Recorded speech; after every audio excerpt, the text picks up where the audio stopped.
illegal hunters entering the area, we constantly have wildlife ranger on patrol, making sure that those poachers are not entering the area. We're actually going to check in with the airborne warden in the reserve just before we enter. Airborne patrol, this is Simba 1. Do you copy? Simba 1, keep your eyes open and drive carefully. You should see lots of animals. Roger that, Wilson. Now that's a no copy. Has those black and white stripes much like a zebra, but it's actually one of the only known relatives to the giraffe. It's called the greater kudu. And greater kudu are the second largest antelope here in Africa. Now watering holes like this one on the left, very important gathering places for many of these forest animals, especially larger ones like the black rhino. Now black rhino, oh wow, look at that. There's actually one right there on the left. Now unfortunately, hundreds and thousands of these rhino have been poached for their horns. There's a lot more of those big fat pelicans here on the island. Now we are going to get a much better view of this hippo here on the left. There's no logs blocking it. And you can see once again that looks like just a giant rock under the water there, but that is a hippo. Simba 1, come in. This is Simba 1, over. Just wanted to let you know that my ground patrol has seen a lot of elephant activity near the red clay pit. So looks like we're heading out of the Safi River into a completely different ecosystem. We're going to be seeing lots of different kinds of plants and animals than earlier. For instance, that large baobab tree there on the right. Very common in this area that we're coming into now. We're actually coming up on one of my favorite views in the entire reserve. Absolutely beautiful, folks. You can see just how far out it stretches from this view. It's called the Savannah. And it's all part of the Serengeti grassland, which stretches for hundreds of miles across East Africa. You'll see those cute little animals there with the black stripes. Very, very cute little guys. They're called Thompson's gazelles. Giraffes will eat the undergrowth of the trees, allowing sun to shine through, and that does allow that grass to grow nice and tall. Those are termite mounds. They'll get to be hard as rock when they bake in the sun all day. Now these large reddish-brown cattle here are called Ankole cattle. And those horns can get to be almost 6 feet in length and almost 20 inches in circumference just around the base. Now this animal just here to the left is one of my favorite animals, and I'll tell you why. It has a very special natural defense system. You can see its fur looks very oily. That's because it secretes a natural oil from its fur that helps it to go through bodies of water and come out completely dry on the other side. It's called a water buck. Those are white-bearded wildebeests, also known as the noof for the grunting sound they make. Now you'll see on top of this hill as we pass this tree area, there are some antelopes up there. They're called sable antelopes, and they're the official emblem of the Harambe Wildlife Reserve. You'll see them on top of this hill. What is your location? Over.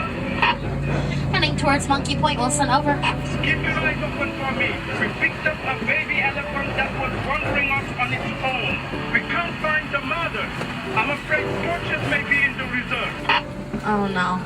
Oh, that's horrible, Wilson. We'll definitely keep our eyes peeled for anything suspicious and let you know. Just in the back right there, you're going to see a big, beautiful elephant back there. It sounds like we're picking up a local radio frequency or something. It's just kind of nice.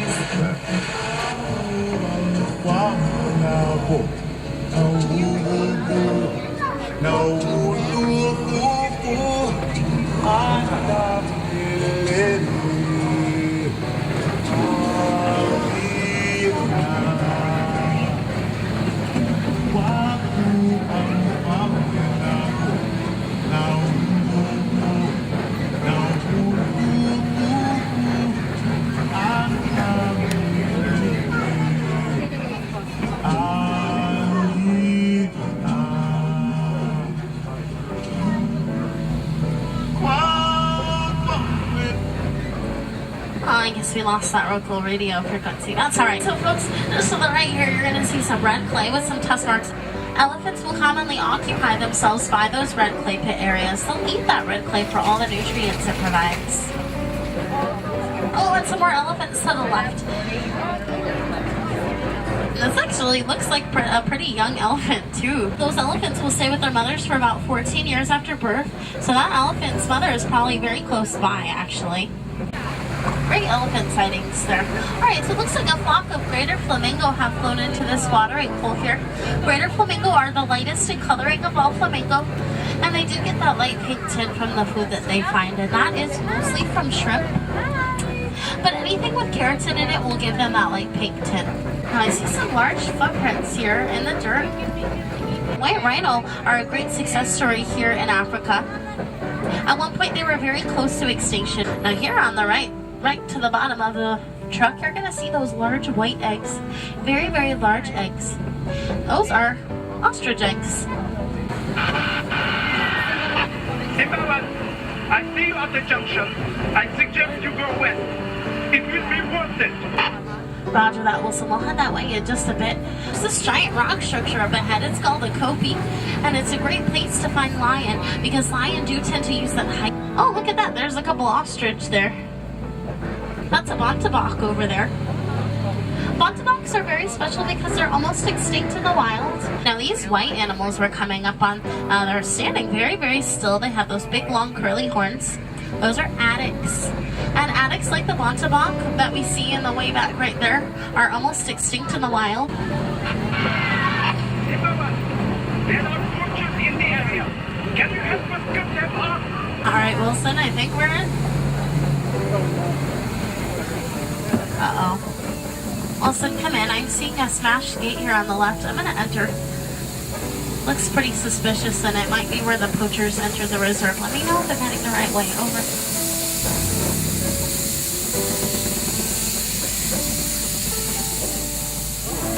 The poachers are heading east. Keep going and then drive them to my patrol. Over.